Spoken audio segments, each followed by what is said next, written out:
আপনারা জানেন 2010 সাল থেকে নিয়ে এই পর্যন্ত ইসলামের বিরুদ্ধে ফ্যাসিবাদ সরকার ক্ষমতায় থাকা অবস্থায় যতগুলি আন্দোলন হয়েছে সকল আন্দোলনের মধ্যে ওলামায়ে দেওবন্দ তথা হাটহাজারী মাদ্রাসা হাটহাজারী সর্বস্তরের তৌহিদি জনতা যতগুলি ইসলামের বিরুদ্ধে যতগুলি আইন পাশ করার চেষ্টা করানো হয়েছে, যতগুলি ষড়যন্ত্র হয়েছে, সকল ষড়যন্ত্রের প্রতিবাদে সবসময় সোচ্চার ছিল ওলামায়ে দেওবন্দ তথা হাটহাজারী মাদ্রাসা এবং হাটহাজারীর তৌহিদি জনতা।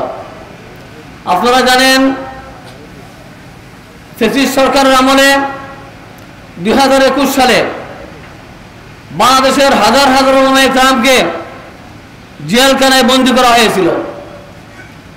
কাহারও হাতের নখ তুলে ফেলা হয়েছিল, কাহারও ভালোভাবে গোসল করতে দেওয়া হয়নি, কাহারও পরিবারের মধ্যে অনাহারে অর্ধাহারে অসুস্থ অবস্থায় মেডিকেল হাসপাতালে অনেক পরিবার তাদের ছিল।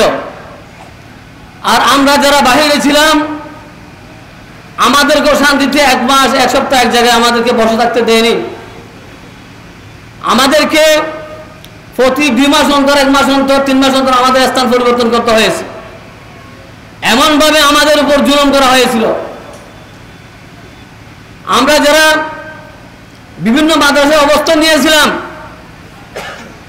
সেখানেও ষড়যন্ত্র হয়েছিল আমাদেরকে মাদ্রাসা থেকে বাহির করার জন্য। এইভাবে 2024 জুলাই আন্দোলনে যাত্রাবাড়ি সহ বাংলাদেশের বিভিন্ন জেলা উপজেলায় আন্দোলনের যে ভূমিকা ছিল তার মধ্যে কমি ওলামায়ের ভূমিকা সবচেয়ে বেশি ছিল। হাটহাজারীর মধ্যে 17 জুলাই আমাদের ভাই যাদের মাওলানা নিজাম সাহেব যাদের নাম উল্লেখ করেছেন ওনারা নিজের জীবন বাজি রেখে হাটহাজারীতে আন্দোলন করেছিলেন। যে মুহূর্তে গুলির অর্ডার ছিল, আপনারা জানেন 5ই আগস্ট শেখ হাসিনা ফ্যাসিস্ট সরকার যখন ক্ষমতা ছাড়বে কি ছাড়বে না এই অবস্থায় দুদুল্যমান অবস্থায় ছিল, 30 থেকে 40 মিনিট সময় এর ভিতরেও ফ্যাসিস্ট সরকারের পক্ষ থেকে দেখা মাত্র গুলির নির্দেশ ছিল। কিন্তু আল্লাহর হুকুম যেটা সেটা তো হবেই। এই ফ্যাসিস্ট সরকার শেষ পর্যন্ত দেশ থেকে বাধ্য হয়েছিল।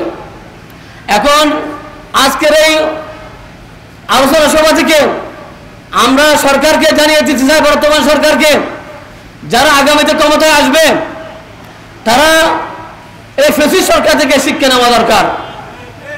যদি এই ফ্যাসিস্ট সরকার থেকে যদি শিক্ষা না নেন তাহলে তাদের অবস্থাও তাদের মতো হবে। এখন একটি আলোচনা সবসময় চলতেছে 5 টাকা নোটের উপর পৃষ্ঠা যেরকম নিচের পৃষ্ঠা সেরকম। এই কথা কেন আসবে? আমরা যারা রাজনীতি করি আমরা কেন চাঁদাবাজি করি, এখনো আমরা কেন এখনো খুন করি, আমরা কেন এখন মানুষকে মিথ্যা মামলা দিয়ে হয়রানি করি? আমাদের তো 1 বছরও হয় নাই, আজকে এই জুলাই আন্দোলনে 1 বছরও হয় নাই। এখান থেকে তো আমাদের শিক্ষা নেওয়া দরকার।